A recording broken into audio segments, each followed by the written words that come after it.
और हमने मीडिया का जिक्र किया और मीडिया जिस तरह वहाँ पे हिजान को परवान चढ़ा रहा है उस पर, लेकिन कुछ इंडिया से अकल की आवाज़ें भी उठ रही हैं और उसमें बहुत सारे लोग ये कह रहे हैं कि जिस तरह आवाम को जज्बाती कर दिया गया है, इसमें जल्दबाजी में इंडिया को कोई फ़ैसला नहीं लेना चाहिए और जो असल हकीकत है ग्राउंड पे उसके बारे में भी इंडियन हुकूमत की तवज्जो इंडिया ही के अंदर से दिलाई जा रही है। तो उन्हीं में से कुछ सेन वॉइसेस हैं, उन्होंने ये भी कहा है कि इंडिया ये याद रखे कि उसकी सरहदों पर कितने ज़्यादा मसाइल हैं, उसके अंदर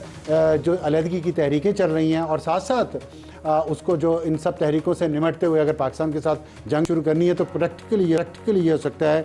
कि उसमें एरोस्पेस फोर्स उसको चाहिए होगी, साइबर स्पेस फोर्स भी चाहिए होगी और फर्स्ट यूज़ उसमें बहुत ज़रूरी है साइबर वॉर अगर शुरू हो गई, क्योंकि इस वक्त जो मीडिया वॉर चल रही है और फिर इकोनॉमिक वॉर साथ चल रही है, उसके साथ साथ साइबर वॉर का बहुत ख़तरा है। और साइबर अटैक्स तो हम सुनते रहे हैं, लेकिन साइबर वॉर अगर हुई तो उसमें एक्चुअली कुछ इंस्टीट्यूशन ऐसे होंगे जिनकी फंक्शनिंग बंद हो जाएगी अगर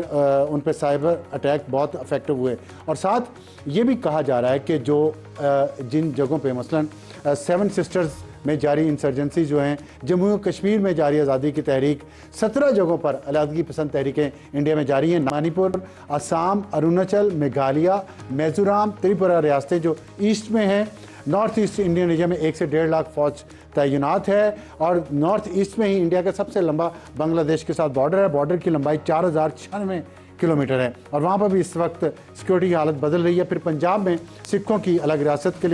लिए खालिस्तान तहरीक, उसके पाकिस्तान के साथ 3323 किलोमीटर लंबा बॉर्डर। फिर कश्मीर में 7 से 9 लाख फ़ौज जो रखी हुई है और इंडिया को इन तमाम महाजों पर लॉजिस्टिक सपोर्ट देनी पड़ेगी,